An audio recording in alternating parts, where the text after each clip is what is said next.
Have you ever thought about how good the Denver Broncos could have been if they would have just drafted better? They have missed on so many draft picks, which caused them to be bad for that 9-year stretch. Now they got Bo Nix and Bo leaves, so none of it even matters anymore, but it's just crazy to reminisce on what could have been. I'll never get over the fact that the Broncos took Jerry Jeudy over CeeDee Lamb and Justin Jefferson. It's just so wild to me. Like, how did they let that happen? It's crazy that he just went to the Browns and went off. Like, come on, man. Why couldn't you do that for the Broncos? In 3 years with the Broncos, KJ Hamler only had 620 yards, and he is most known for Russell Wilson just missing him wide open in the end zone, and then him just slamming his helmet on the ground. I'm pretty sure the only reason why KJ's career didn't work out in Denver was because he had heart issues, and that caused him to, I think, get medically cut or something like that. Either way, I'm pretty sure he's doing okay, but he hasn't played since 2022, and he's currently on the Bills, so that's interesting. Michael Ojemudia showed some flashes, made some plays, but then he just got hurt and disappeared. Straight up, just out of nowhere. I thought this guy was going to end up being pretty good off of what we've seen on the field, but yeah, I don't know what really happened to him. Actually, that's a lie. He went to the Bears, then the Rams, and the Cardinals, and now he's currently in the XFL on the DC Defenders, so that's cool. I don't remember McTelvin Agim playing a single snap for the Broncos, but apparently he played 17 games for them within 2 years. I just flat out don't remember. Also, I guess within that span, he got a sack and a half, so that's cool.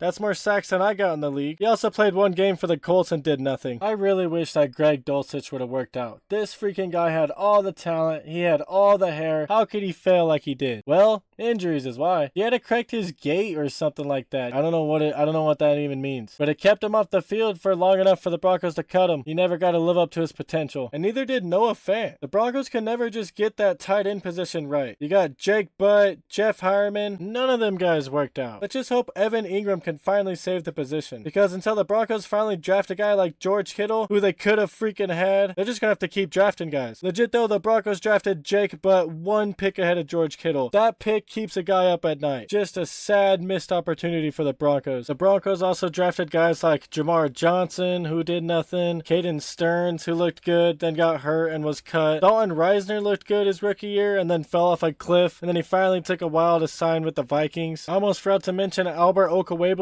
another failed tight end that the Broncos drafted, who just couldn't block to save his life and got shipped off to Philadelphia, where he's done nothing. I really wish that just any of these guys would have worked out for the Broncos. Just one. Or I wish they would have drafted somebody else. They could have got guys like Justin Madubuike, Alex Highsmith, L'Jarius Sneed, Tyler Badias, Cameron Curl, Deron Bland, Gabe Davis, Rasheed Walker, Romeo Doubs, Jonathan Greenyard, even Khalil Shakir. All them guys were available when the Broncos had their picks, and they could have took any one of them, and any one of them would have been better than any of the guys we got. It's a good thing the Broncos have hit on a lot of draft picks, because they certainly have missed on many, many more, such as Drew Luck, Isaac Yadam, Deshaun Hamilton, Troy Fumagalli, Carlos Henderson, and freaking Brendan Langley. Why couldn't have just one of these guys have worked out?